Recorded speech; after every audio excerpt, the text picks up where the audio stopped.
Saudações a todos, meu nome é Alan Trindade, esse é o Resenha Oculta e hoje nós vamos falar sobre as ideias dos egípcios sobre a vida futura.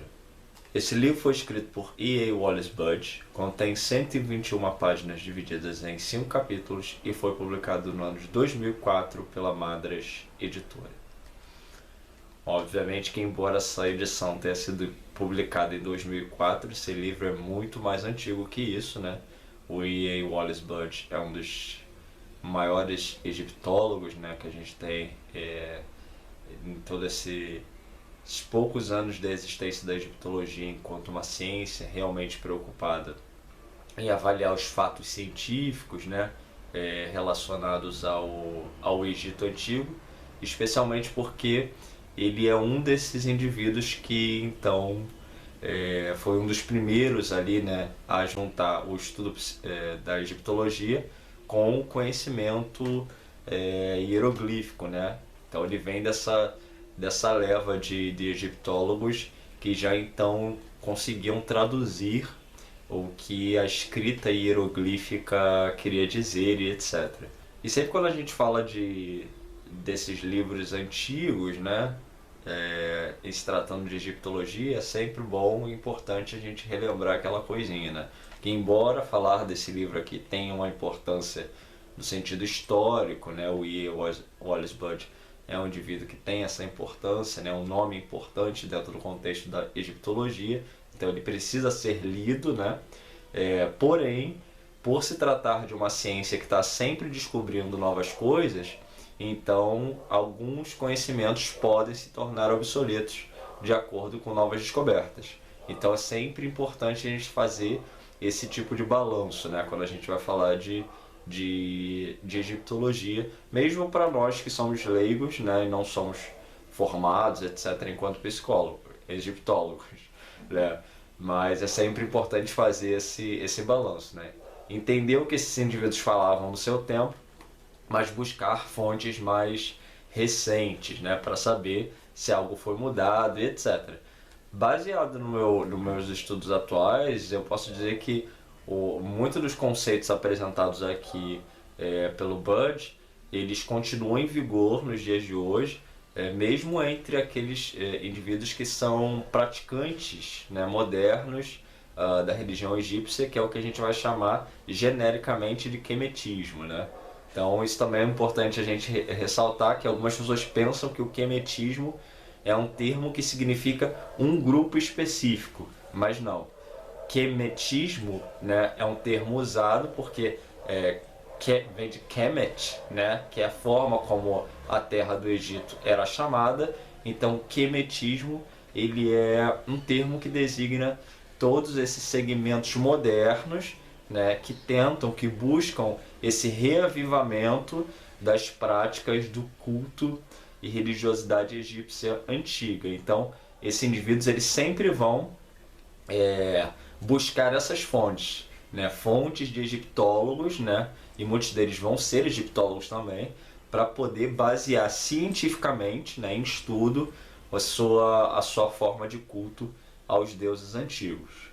Ok? Então é sempre bom a gente fazer e traçar essas conexões, sempre quando a gente for falar de egiptologia, entender como a coisa se dava, como a coisa se dá hoje e fazer esse intercruzamento, para evitar aí, né, essa coisa da egiptomania, né, que é essa forma fantasiosa de enxergar o Egito Antigo, né, essas coisas de aliens, né, todas essas ideias que mais inventam, né, do que contemplam a sabedoria, né, e a inteligência desses nossos ancestrais físicos e espirituais. E para você que gosta do nosso canal, o botão de Seja Membro já está habilitado aí, então caso seja do seu interesse ou da sua possibilidade, você pode contribuir. E caso não seja, você pode deixar seu like, caso você goste do vídeo e tenha interesse aí em colaborar para a continuidade do Resenha Oculta. Então aqui no prefácio, o Budge ele vem nos explicando que o objetivo desse livro aqui é então nos falar sobre os conceitos que que os egípcios antigos tinham, então sobre ressurreição e vida futura, né? Essa vida futura é então ligada a esse conceito do pós-vida e etc. Mas ele ressalta que, embora se possa falar disso, né, em termos, né, de textos e etc., o que foi nos deixado aí em forma de papiros, etc., vale sempre ressaltar que o Egito, ele não...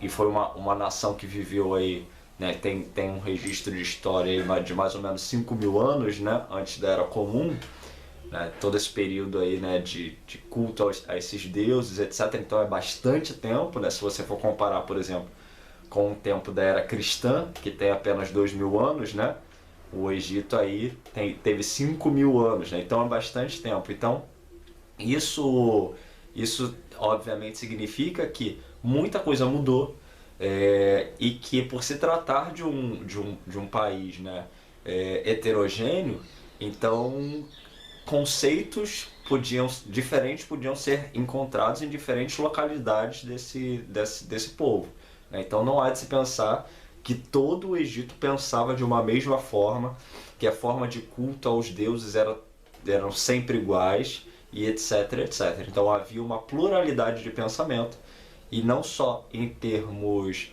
da própria espiritualidade em si, como que em função da própria diferença social, né? Então os sacerdotes, né, e o faraó e etc, toda essa elite, né, tinha muitas vezes um pensamento e uma forma de entender a espiritualidade e lidar com a espiritualidade que era diferente do povo, né? Que muitas vezes era analfabeto e tudo mais, e não tinha acesso ao mesmo corpo de conhecimento que esses indivíduos que estavam ali no topo da pirâmide, né, digamos assim, tinham. E aí ele vem destacando, né, a importância desse livro aqui, ó, o Livro dos Mortos do Egito Antigo, né, como uma das grandes referências e fontes para muito daquilo que se relaciona a todo esse corpo e conjunto de crenças, né, que é essa questão da ressurreição, né, e do pós-vida, né, que é basicamente o tema desse livro aqui. Então, você que gosta do tema de Egito, né, em breve a gente vai fazer uma resenha desse livro aqui também, que também essa versão aqui, essa edição é do Bud. E então, para acompanhar as nossas próximas resenhas, se inscreve aí no canal. Chegamos então ao capítulo 1, chamado A Crença no Deus Onipotente. Então aqui ele vem falando sobre a ideia comum que algumas pessoas têm ao relacionar o grande número de divindades encontradas dentro da conjuntura egípcia, né? Como então a religião egípcia não tendo um Deus único, né?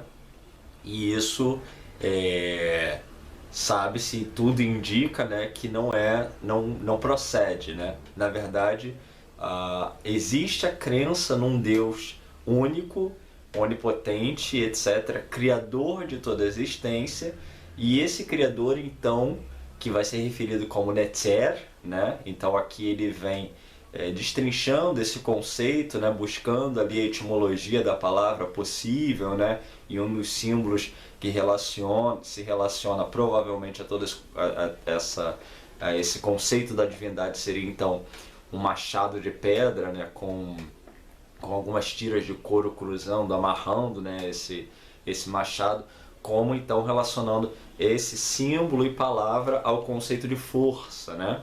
Então essa é uma iconografia, né, muito comumente encontrada dentro do contexto dos afrescos pintados, etc. Muitas vezes os faraós, né, subjugando os seus inimigos, e essa questão da força, então ligando, né, o poder e a força a esse conceito do Deus primordial ali, né, que seria o Criador e o Onipotente, que é então o Netzer, né?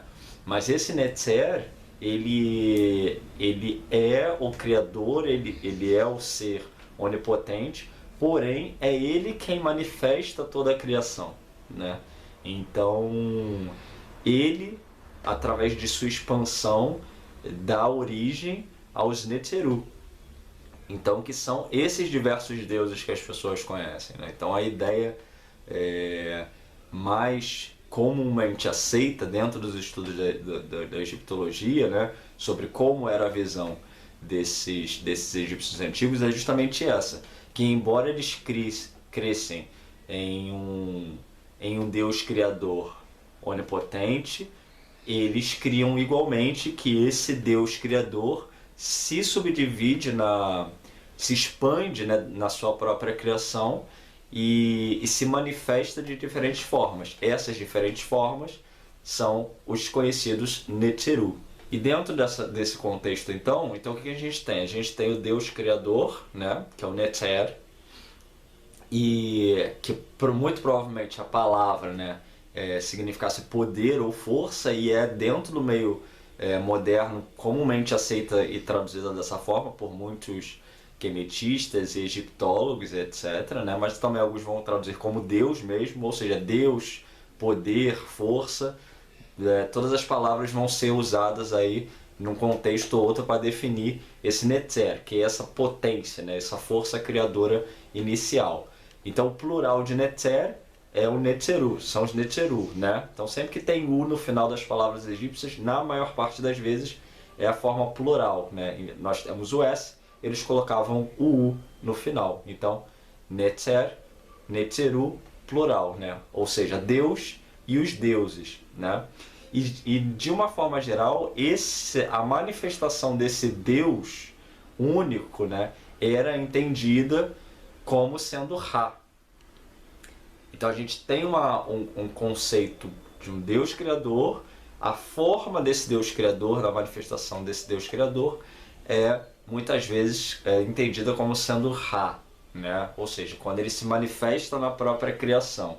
Alguns vão considerar que seja Atom, então aí também há a fusão, né, entre Atom e Ra, então Atom Ra, né? Então essa mescla também. Obviamente que outras partes do Egito muitas vezes vão considerar outros deuses como sendo esses deuses iniciais, esse Deus primordial, né? Mas de uma forma geral acho que a gente pode considerar que o conceito de Ra enquanto Sol e etc. era mais ou menos predominante pelas terras do Egito. Então esse próprio Ra, né? Ou seja, o Deus Criador se manifesta enquanto Ra, e esse próprio Ra ele vai se expandir sob diversas formas, que são os Netzeru, né? Porque é como se fossem os vários raios do Sol, né? E as próprias estações do Sol durante o dia. Então, o Sol quando nasce, ele é um. O Sol quando ele está no meio-dia, ele é outro. O Sol quando ele está se pondo, ele é outro. Então, cada aspecto do Sol ele vai também ser classificado de uma forma e vai ser entendido como uma manifestação desse Deus. Logo, ele vai receber um nome diferente, vai ter características diferentes. Então é por isso que há toda essa pluralidade de deuses, né, dentro da religiosidade egípcia. Então aqui a gente tem na página 34 um exemplo disso, né, extraído do papiro de Ani, né, que diz assim: Osíris Ani, né, ou seja, o morto, né, conhecido como Ani, ser em paz e triunfo, adora o seu Senhor, o Senhor da eternidade, dizendo: homenagem a ti, ó Horquiti, que é o Deus Kefra, o que criou a si mesmo, quando tu te levantas no horizonte e vertes teus raios de luz sobre as terras do norte e do sul. Tu és belo, sim, belo, e todos os deuses regozijam-se quando contemplam a ti, o Rei do céu. Então, você vê, né? Ele diz aqui, ó Horquiti, que é o Deus Kefra. Ou seja, são dois... imageticamente, esses deuses vão ser representados de forma diferente, né? Horquiti com a forma de Horus, né? E Kefra como o besouro, né? Porém, o que ele está afirmando aqui? Que Horquiti, que é o Deus Kefra. Ou seja, há sempre essa relação, né, de intercruzamento. E o próprio Ani é referido como sendo Osíris, porque ele é um morto. E Osíris é todos os mortos, né, além de ser o próprio Deus. Então ele é o próprio Deus, mas todo mundo que morre é sempre referido como Osíris. E aqueles que são vivos são referidos como Horus. Então, uma característica muito marcante dentro da conjuntura religiosa egípcia é sempre essa fusão, né? Porque como tudo é entendido como advindo do mesmo Criador, tudo vem da mesma fonte, tudo está em essência conectado e né, e de uma certa maneira, essa mesma coisa, essa mesma origem, porque estava tudo junto, né? Em Num, que são as águas primordiais, né? Então estava tudo ali junto. E de repente tudo se expande, né? Então, apesar de haver essa expansão, não há coisa que esteja desligada dessa fonte original, né? E aí, por todas essas conexões, eles vão fazendo esses intercruzamentos, né? Relacionando os deuses uns com os outros, né? Seres humanos com os próprios deuses. Então, dentro da ritualística, você assume a persona de ser o próprio Deus. Muitas vezes você assume a persona de ser Thoth, né? De Huti, e assim vai. Então não há essa rigidez encontrada em muitas religiões mais conhecidas, né, pela maioria das pessoas, né, de dizer que um Deus é obrigatoriamente e exclusivamente algo, né? Há sempre uma maleabilidade muito grande dentro da religiosidade egípcia, né? Sempre essa coisa assim que vai se intercruzando justamente por causa desses conceitos de que tudo está conectado, porque tudo advém de Deus, né? Tudo advém do Netzer, dessa origem, dessa fonte primordial. Aí aqui o Bud vem tentando definir mais ou menos sobre de que formas pairava, né, essa religiosidade egípcia. Quais eram os principais aspectos que poderiam ser marcados como intimamente relacionados a essa religiosidade. Então, o primeiro que ele estabelece aqui é que, sem dúvidas, existe um culto solar, né, obviamente, dentro de toda a conjuntura religiosa egípcia. Então, uma coisa muito marcante é essa coisa da adoração ao sol, né? Tanto em seu aspecto espiritual, isso é importante ressaltar sempre, né, porque os detratores, né, vão sempre usar isso como argumento para dizer que eram idólatras, os egípcios eram idólatras, etc. Quando, na verdade, existe sempre essa correspondência entre o aspecto material e o aspecto espiritual, ok? Então, o sol ele é um símbolo visível daquilo que é espiritual. Então, o que a gente tem que levar em consideração é que sempre quando se fala, né, dessa conjuntura pagã, politeísta, ou como você queira chamar, né, de vários deuses, etc., todas essas coisas visíveis, né, o sol, os animais e etc., eles são símbolos, eles são representantes materiais, né, de conceitos ou de divindades, né? Então Ra, ele é o sol? Sim. Mas o sol é o aspecto visível de Ra. Porque existe o aspecto espiritual de Ra, que é o próprio Netzer em si, né? É o próprio Deus. Ou seja, existe uma manifestação daquilo que é espiritual, tal como nós, né? Isso aqui é a minha manifestação física, esse meu corpo. Porém, existe um aspecto meu que é espiritual, que não é visível através desses olhos, porque existe essa forma, né, essa coisa aqui que cobre, digamos assim, né, esse meu aspecto.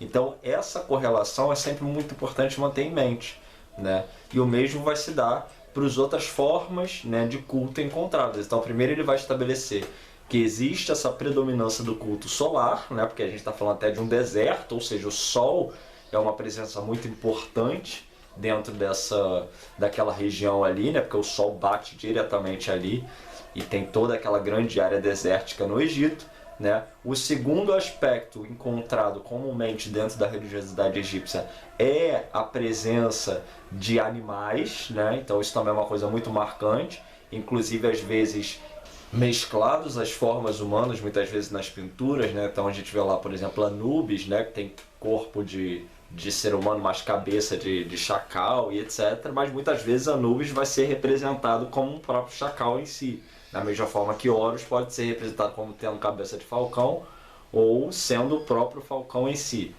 Então a presença do animal também vai ser muito importante, também tem esse elemento, né, de que o animal ele é representante simbólico de um conceito que está ligado àquela divindade, né?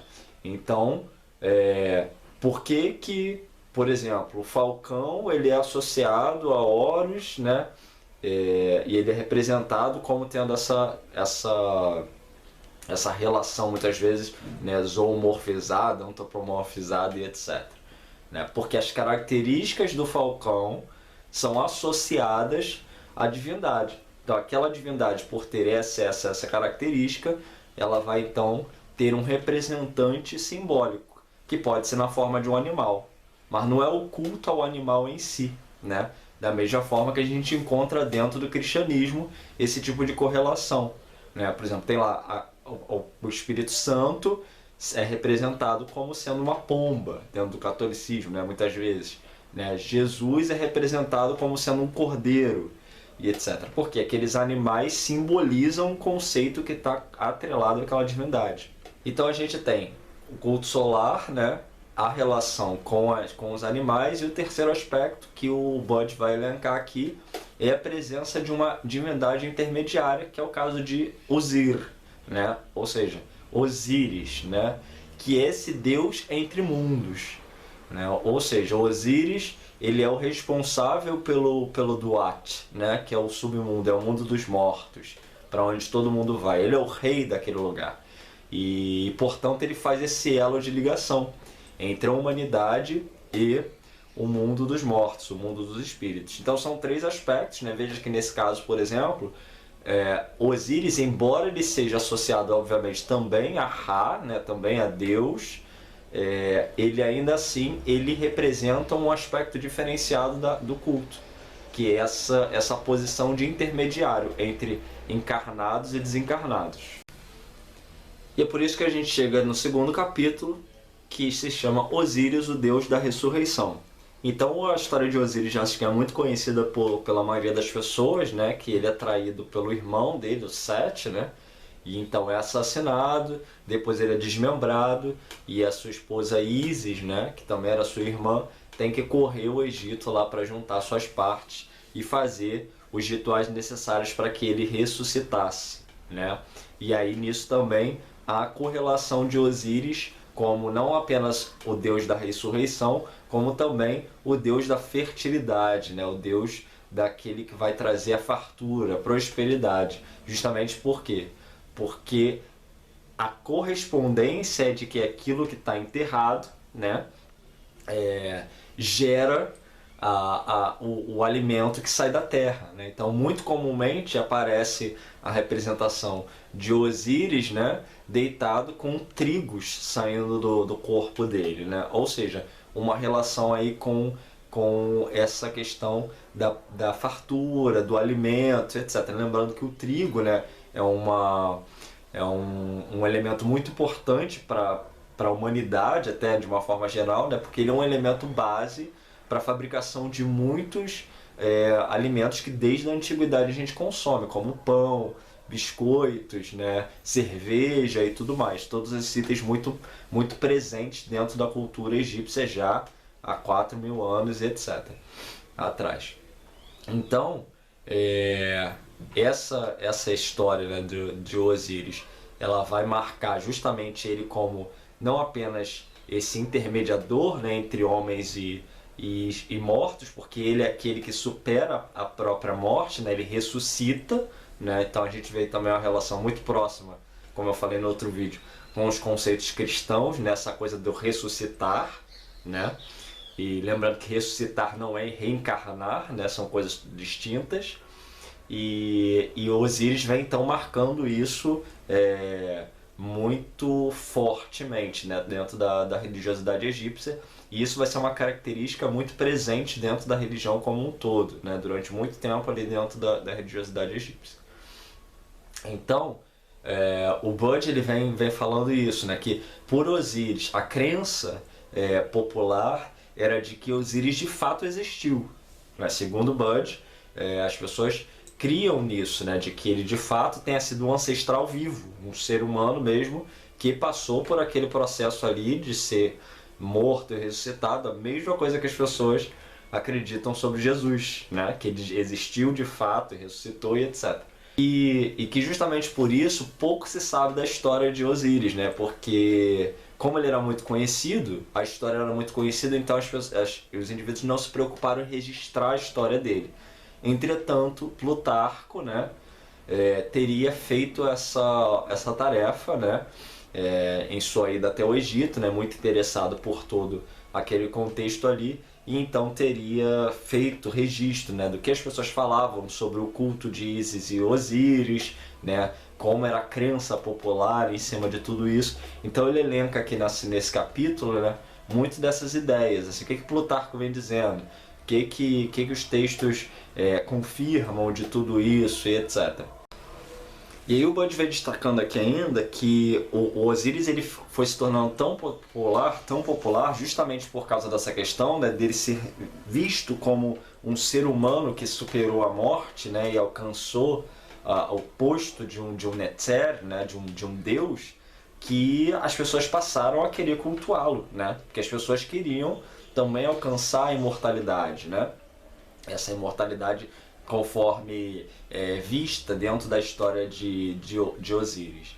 Então, o culto dele foi crescendo cada vez mais. Então, acreditava-se que as partes do corpo de Osíris, né, quando separadas por Sete, elas foram espalhadas por várias cidades do Egito, e nesses locais criaram-se então templos, e cada um desses templos tinha ali a sua ritualística, a sua religião voltada, né, e relacionada a essas partes do corpo do Osíris. Ou seja, o que a gente está vendo?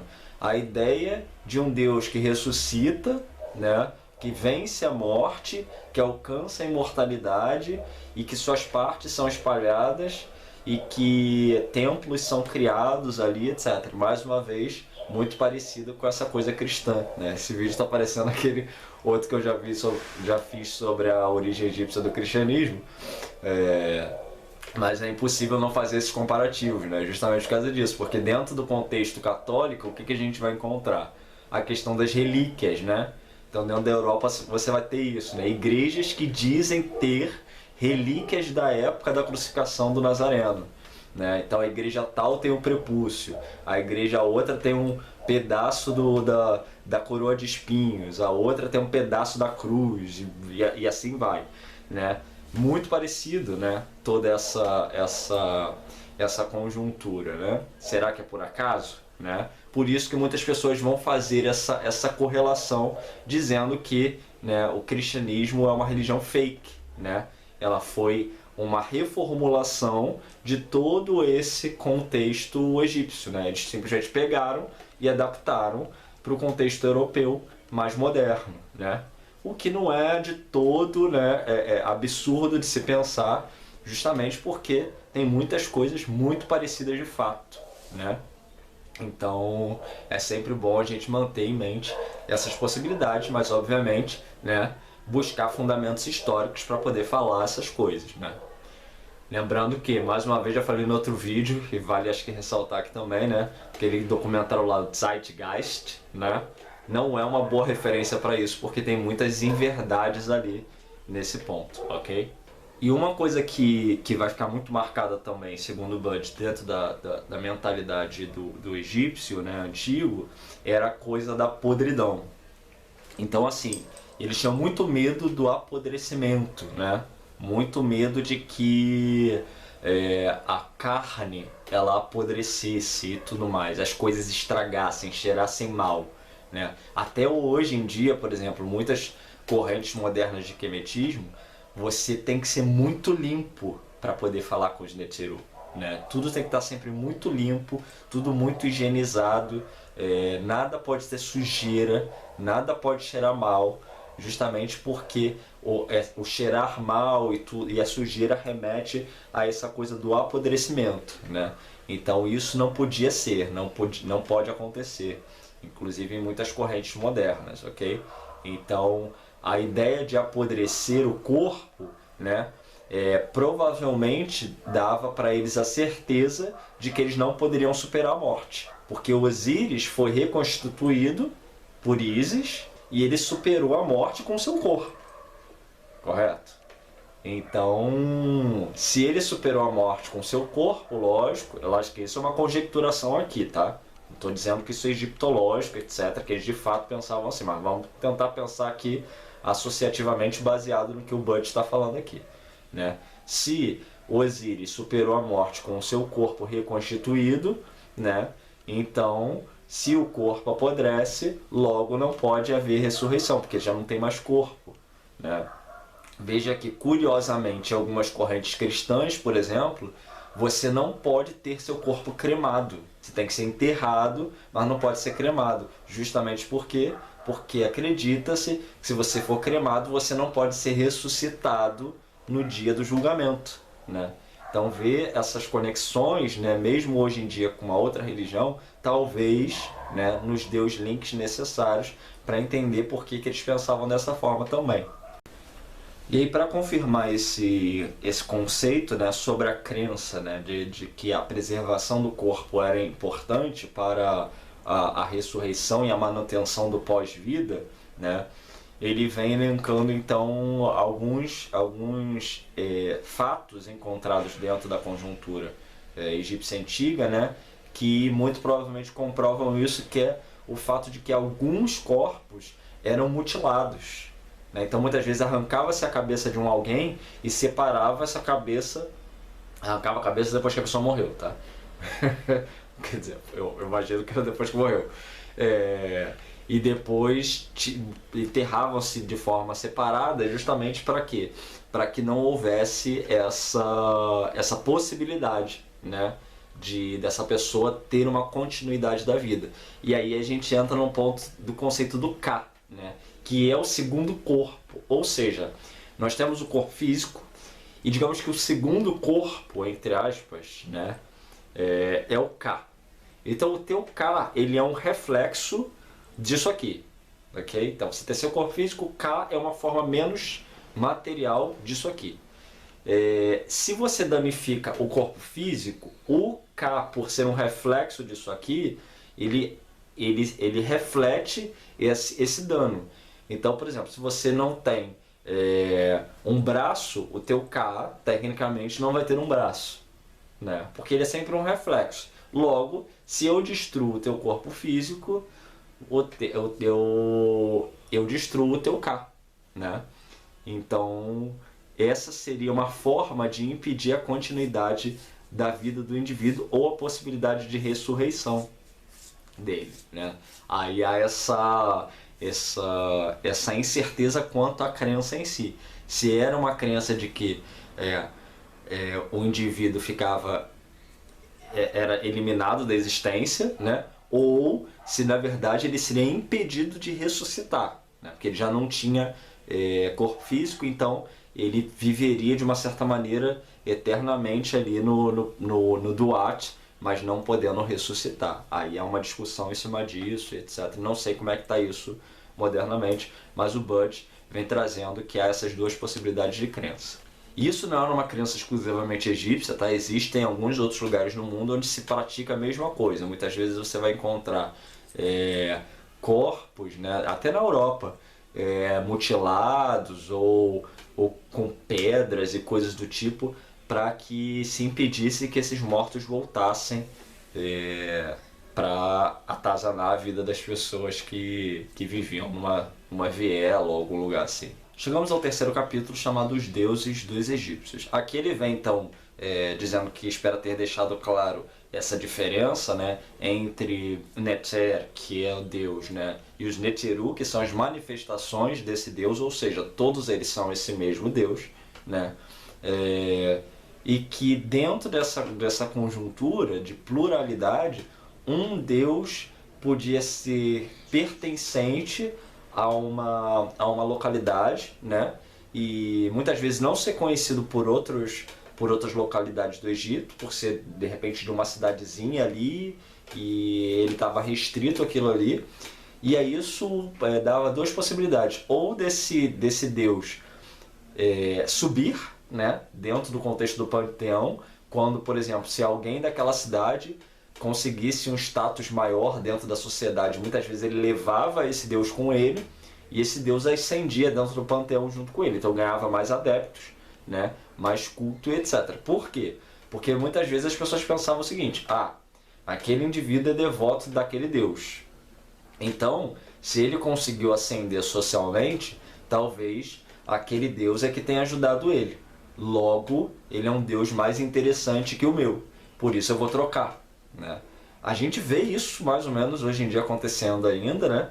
Que é quando as pessoas muitas vezes estão dentro de uma religião e elas decidem que aquela religião não presta mais para elas, porque a vida delas não anda, né? É muito comum ouvir isso: tô na religião tá mal, mas a vida não tá andando. Então ela muda de religião, né? Porque ela vê que o fulano muitas vezes tem mais sucesso na outra religião, cultuando o outro deus. E aí ela substitui, né? Então isso é uma prática relativamente comum dentro do contexto da humanidade. Mas qual a diferença essencial nesse caso, né? Que embora o indivíduo ele mudasse de Deus, né? Isso para ele não era um problema, e é isso que o Bud vem destacando aqui. Por quê? Como todos os deuses são manifestações do mesmo Deus, logo não se trata de mudar necessariamente de Deus, mas da forma como eu estou cultuando aquela forma do Deus, né? Então, não era tão exatamente como a gente tem hoje, mas era algo próximo, semelhante, mas não era igual. É um pouco confuso nesse ponto, né? Porque a gente não está acostumado muito com essa ideia tão maleável assim de lidar com divindade, né? A gente tem a coisa muito engessada porque a gente herda esse pensamento judaico-cristão, né? Mas dentro do pensamento egípcio isso não funciona dessa forma, né? Então, por exemplo, se eu estou cultuando Horus, né? E aí eu penso: Horus não tá agindo muito legal na minha vida, vou mudar porque aquele cara ali ele cultua Ra, né, na sua forma lá essencial, etc. Ra, o deus primordial e tudo, e ele tá sendo melhor atendido, digamos assim, né? Então eu vou mudar. Sendo que Ra e Horus são, na verdade, um mesmo deus, em diferentes aspectos, né? Em diferentes pontos de observação. Então, para o egípcio, talvez isso não fosse um pensamento herético, né? Não fosse uma atitude herética, porque ele só estava mudando a forma como ele vai enxergar e lidar com a divindade, porque todos, repito, são manifestações do mesmo Deus. E isso fazia, obviamente, com que alguns desses deuses muitas vezes caíssem também. Então, às vezes, um deus era simplesmente esquecido, né? Porque aquela forma ela deixava de ser cultuada, ela ia deixando de ser cultuada, e aí simplesmente, né, perdia-se adeptos daquele aspecto da divindade, né? E aqui então ele vem destacando dentro desse contexto todo, né, o culto a Amen, né, e o culto a Atom. Então que Amen era um deus pequeno de uma comunidade ali, de uma cidadezinha, e que ele, conforme essas pessoas foram progredindo, etc., esse deus foi sendo cada vez mais elevado, né? E o Akhenaton, né, não gostou desse crescimento de Amen, né? E aí resolveu instituir o culto a Atom, né? Então ele se opôs diretamente não só ao culto a Amen, quanto a todos os outros, querendo estabelecer o culto ao Deus único, né? Então aí a gente também tem, né, alguns argumentando que esse teria sido então o germe ali de criação dessa ideia judaico-cristã, né, de culto ao único Deus e etc. Então, né, alguns egiptólogos vão apontar que ele forçou, né, algumas pessoas a cultuarem, né, a Atom, né, e que muita oferenda era dada o tempo inteiro, etc. Ele reestruturou toda a religião, ou seja, ele sobrecarregou as pessoas, ele criou uma outra cidade, etc. Estou falando baseado no que alguns egiptólogos modernos dizem, né? De que ele sobrecarregava as pessoas com trabalho em relação a essas oferendas, etc. E isso acabou por consumir todas as fontes ali de recursos, né, daquela cidade e tudo. E aí o culto foi pouco a pouco perdendo adeptos, as pessoas, né, viram que aquilo ali não tinha muito sentido, e aí a cidade simplesmente acabou, né? E aí vem então em seguida o ressurgimento do culto aos deuses antigos, né? Então ele chegou e tentou acabar com o culto aos vários deuses, e quem veio depois dele fez questão de tentar apagar ele da história, né? Porque perceberam o quanto aquilo ali foi maléfico, né, para o Egito como um todo, né? Alguns vão argumentar. Então ele foi considerado por muitos como um louco, né, como um desvairado, etc. E aí o culto aos deuses antigos foi restituído. Então vê-se essa coisa, né, essa disputa. Então não há de se pensar que era tudo paz e amor, flores e belezinha. Não era assim, né? Existiam conflitos, existiam disputas, né, humanas que estavam intimamente ligadas a essa questão das divindades, dos interesses sociopolítico-religiosos, etc. Também como a gente vê nos dias de hoje, né? Mas nesse caso, dentro de uma mesma conjuntura religiosa ali. Chegamos ao capítulo 4, que ele chama de o julgamento dos mortos. Então ele vem esclarecendo que não há muita certeza sobre aonde exatamente esse julgamento acontecia. Se antes ou depois da mumificação e etc.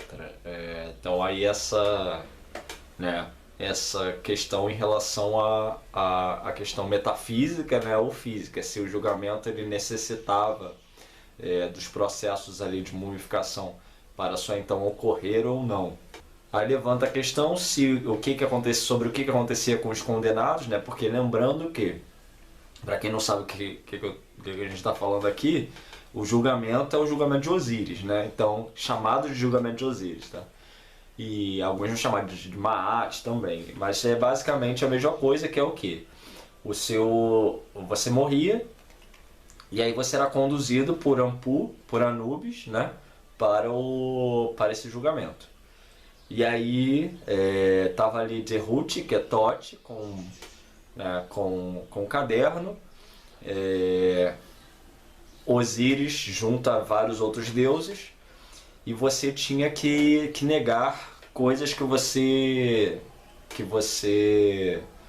dizer coisas que você não fez, né? Então, eu não matei, eu não roubei comida da oferenda, eu não poluí o rio, eu não fiz não sei o que, várias coisas desse tipo. Eu não vou lembrar aqui de cabeça quais eram todas, mas eram basicamente coisas que tinham a ver com a harmonia, ou seja, com uma arte, né, da vida, né? Coisas que não atentassem para a vida do próximo, coisas que não atentassem para o planeta, e basicamente coisas desse tipo, né, da relação do homem com o divino e tudo mais. Então você tinha que dizer que não fez essas coisas por não ter feito mesmo, né? E aí o seu coração era pesado, né? Tirava seu coração, porque lembrando que para o egípcio antigo, o coração era onde as coisas ficavam guardadas, era onde acontecia o pensamento, né? O pensamento vinha do coração, não do cérebro. E ali botava-se uma pluma, né, de Maat, né, chamada pluma de Maat, para ver o que pesava mais. Se o teu coração fosse mais pesado do que a pluma, ou seja, o que é Maat? Maat é o equilíbrio, é a justiça, né, é a harmonia da vida. Então, se o teu coração fosse mais pesado do que a harmonia, né, do que a justiça, logo o teu coração era impuro, você era impuro. E aí, né, tinha Amit, que era um ser, uma espécie de quimera, né, cabeça de jacaré, partes de outros bichos, etc. E ela então ela consumia teu coração. E aí vem essa questão, né, o Bud levanta que o que acontecia com essa pessoa, né? Então a pessoa era destruída, né? Ou elas iam para algum lugar para sofrer eternamente, como dizem os cristãos e tudo mais. Ou ficavam alinhados, né, com os inimigos de Ra, né, como Apophis ou Apep, né? E etc. Então fica essa coisa em aberto, não se sabe exatamente qual era o conceito sobre o que acontecia, né? Ao menos até onde se sabe aqui, baseado no que o Bud está falando. Aí o Bud vem destacando aqui, né, que historicamente nem sempre Osíris era representado, né, nesse tribunal, ou seja, existe um período ali em que, na verdade, os que presidiam o tribunal eram os senhores das coisas, né? E não era Osíris, e nem que Maat sempre foi usada para representar esse julgamento, né? Em tempos outros era o corpo do indivíduo, né? E isso teria então se firmado como sendo Maat a partir da 18ª dinastia. Então, vê-se essa dinâmica, né? De que os conceitos eles mudavam com o tempo e etc, não eram adaptados e tudo mais. Então não havia um engessamento das coisas. O conceito valia mais do que a forma, né? Ou seja, valia mais você entender o que aquilo ali significava do que os detalhes, né? Então, por exemplo, faz diferença ser Maat ou corpo? Faz no sentido mais filosófico da coisa, né? É um refinamento, né? Você considerar uma pena ao invés do corpo, né? E você pegar uma pena é algo muito leve, né? Toda essa ideia de leveza, de liberdade e tudo mais. Então, uma pena ter o mesmo peso de um coração, né? Traz esse insight filosófico, assim, né? Ou o coração ser mais leve do que a pena, até, né? E etc. Mas o que vale é o conceito por trás da coisa, né? De que você não deveria agir em desarmonia com a vida, né? Você não deveria agir com injustiça e etc, né? Porque é isso que está por trás, né? A mesma coisa se você pensar o corpo. O coração mais pesado do que o corpo, né? O corpo, ele dentro da cultura egípcia, ele está atrelado aos deuses. Todas as partes do corpo são relacionadas aos deuses, né? Então, se o seu coração é mais pesado que os deuses, isso significa que você está em desarmonia com a própria natureza. Então, essas conjecturações todas que a gente vai fazendo quando a gente entende o conceito e não se prende à forma, né? Por isso que é um absurdo chamar os egípcios de idólatras, né? Chega a ser cômico, né? Porque como que uma religião com uma estrutura filosófica tão fundamentada e tão maleável assim pode ser acusada de idolatria? É lógico que deveriam existir indivíduos idólatras no meio egípcio, obviamente. Em tudo quanto é lugar existe, né, idolatria. Até nos dias de hoje, por exemplo, a gente está vendo aí claramente idolatria em termos políticos, né? Tem gente que acha que idolatria é só na religião, né? Mas não é não. Então, quer dizer, há essa maleabilidade o tempo inteiro, né? Então é importante entender o conceito. Bom, e ele segue então falando sobre todo o contexto, né, do tribunal, ali, do julgamento, etc. A gente não vai entrar nesses detalhes aqui porque é uma coisa muito extensa, né? E aí também está relacionado a esse livro aqui, né? O livro Egípcio dos Mortos e tudo mais.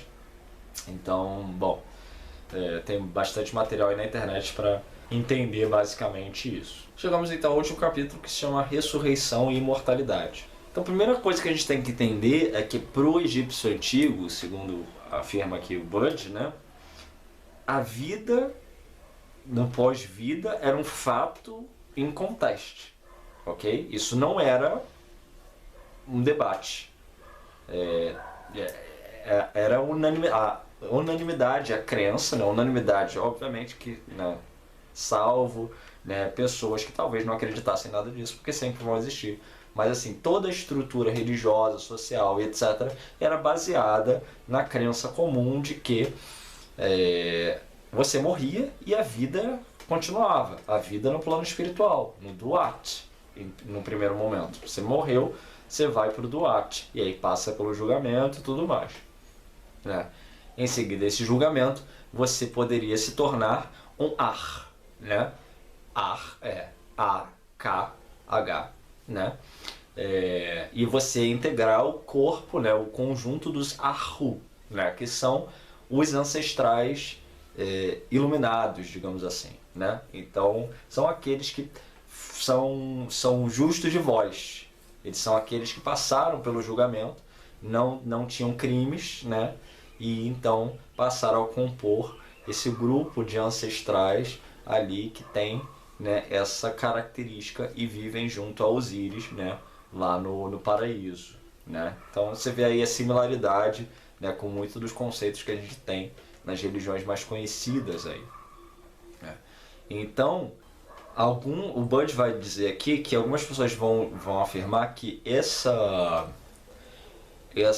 a vida aqui na Terra ela servia para renovar a sua estada no Duat, né?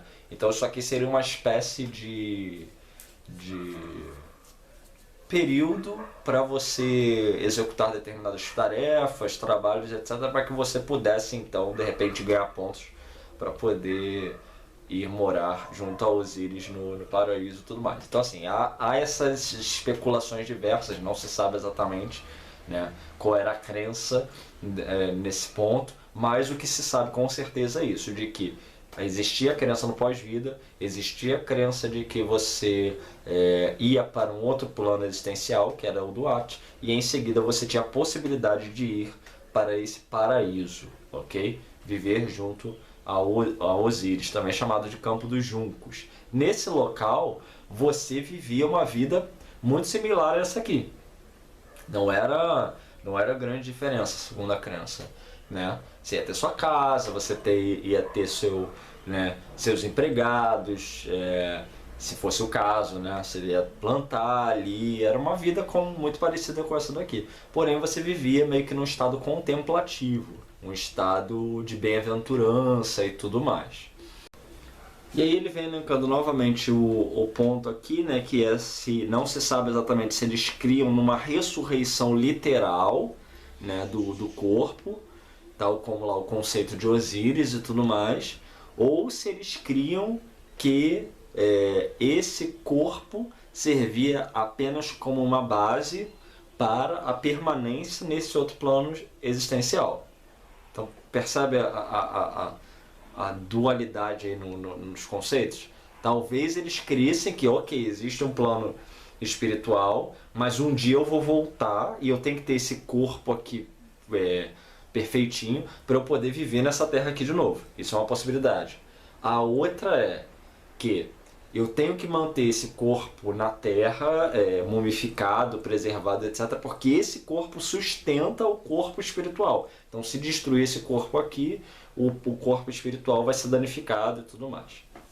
Então o Bud vem elencando essas duas possibilidades de crença.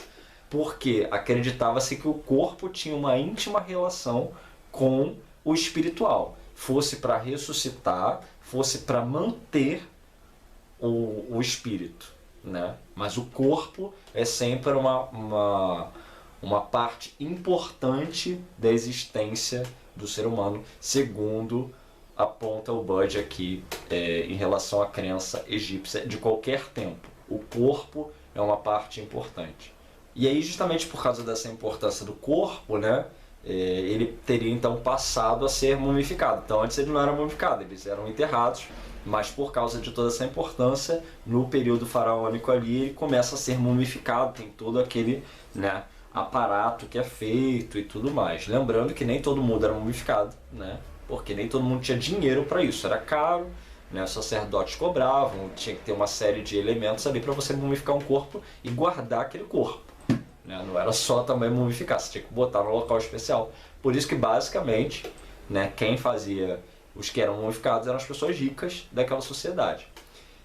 Mas eles criam também na existência de outros corpos. Então acho que a gente pode concluir, baseado naquilo que o Bud vem apresentando aqui, é que a crença egípcia, ela de fato, né, ela prediz a existência de seres superiores a nós, né, que são os Neteru, né, que todos nós somos oriundos de uma fonte única, que é o Netzer, e que dentro de toda essa questão da espiritualidade e tudo mais, da nossa existência com vários corpos e tudo, o que está muito presente ali é justamente a ideia de que deve-se evitar, né, tudo aquilo que seja desarmônico, tudo aquilo que esteja em desequilíbrio com a própria natureza, ou seja, esteja em desequilíbrio com Ma'at, né? Porque tudo aquilo que estraga, né, que apodrece, etc., não permanece. Ou seja, a ideia é de preservação, mas de preservação da pureza, né? Por isso você tem que cuidar do corpo, por isso você tem que cuidar das suas ações, né? Porque se você não cuida do corpo, se você não cuida das suas ações, tudo deteriora.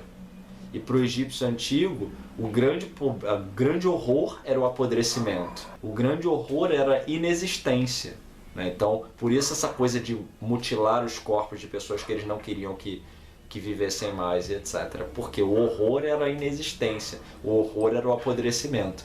Então, a preservação e a pureza, elas são o ponto principal para a garantia da imortalidade e a possibilidade da ressurreição. Então chegamos à conclusão. Bom,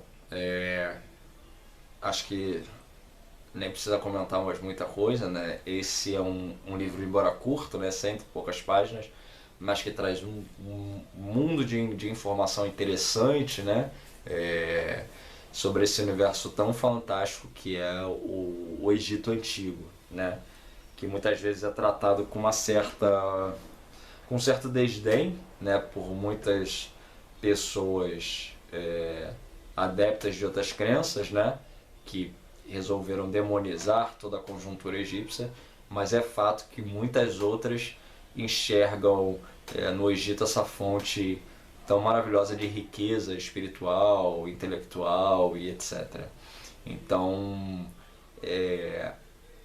para quem tem interesse em se aprofundar sobre o Egito, né, isso a cada momento, a cada leitura, eu acho que é sempre um prazer, porque sempre descobre-se algo novo e é muito interessante notar sempre que essas novas descobertas, embora, né, falem de um povo que viveu há 5.000 anos atrás, né, muitas dessas coisas são pensadas por nós até os dias de hoje, são praticadas por muitos de nós até os dias de hoje, muitas vezes só com uma estética diferente, né?